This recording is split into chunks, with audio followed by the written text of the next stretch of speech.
And मैं doctor Jitendra Mohan रोहट्टा Jaunpur. आज हम लोग सीपिया 1000 या 10,000 नंबर या 200 नंबर के माइंड सिम्टम के बारे में डिस्कस कर रहे हैं। सीपिया के मानसिक लक्षण पल्सेटिला से मिलते जुलते हैं। इसमें भी रोगिणी पल्साटिला की तरह उदास रहती है और बहुधा रोया करती है। वह रोने का कोई कारण नहीं बता पाती है। यदि जरायु रोग के साथ रोगिणी में रोने के लक्षण दिखें और पल्साटिला से उसे लाभ न हो तो सीपिया 1000 या 10,000 नंबर या 200 नंबर में भी प्रयोग करना चाहिए। सीपिया 1000 या 10,000 या 200 नंबर में एक मानसिक लक्षण ऐसा है जो पल्साटिला में भी नहीं मिलता। रोगिणी के मस्तिष्क में उत्पन्न विकार का कोई चिन्ह ऊपर नहीं प्रकट होता।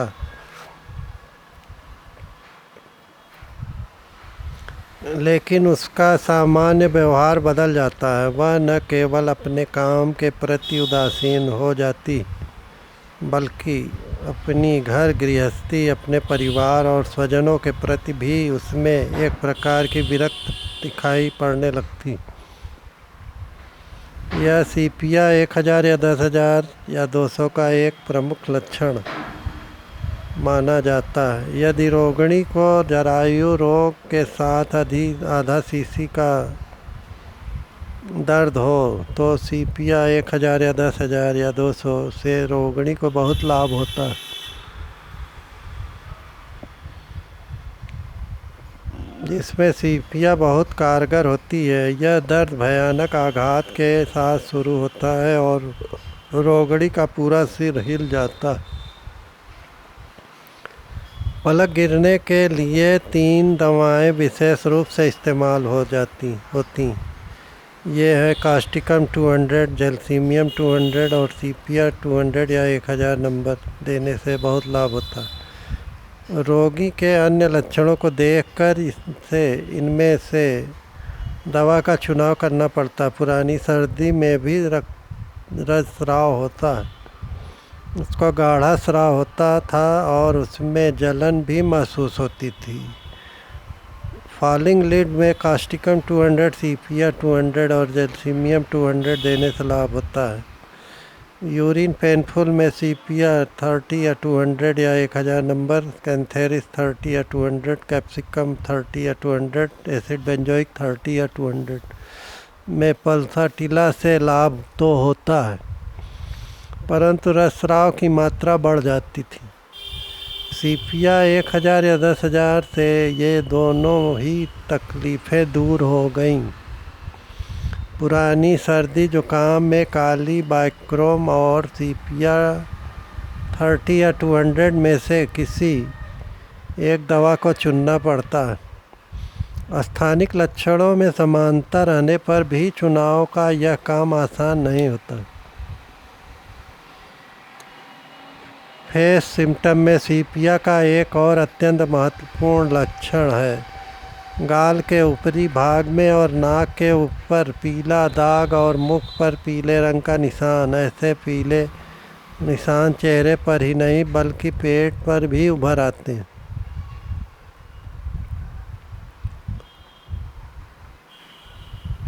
गैस्ट्रिक स्पॉट,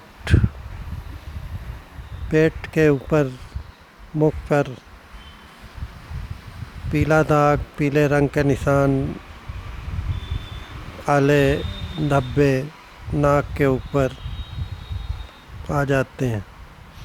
सीपिया का रोगिणी का चेहरा बिल्कुल बीमारों जैसा दिखाई देता है। मासिक धर्म में जरायु दोष के लक्षण मौजूद होने पर इसको ही प्रधान निर्णायक लक्षण के रूप में ग्रहण किया जा सकता है। फीमेल सिम्टम में सीपिया का एक लक्षण यह भी है कि रोगिणी को दर्द की अनुभूति के साथ पेट खाली या बेहोशी सी अनुभव होती, जैसे उसका पेट बिल्कुल खाली। परंतु वह इस अनुभूति की उपेक्षा करती है या ठीक प्रकार से प्रकट नहीं कर पाती।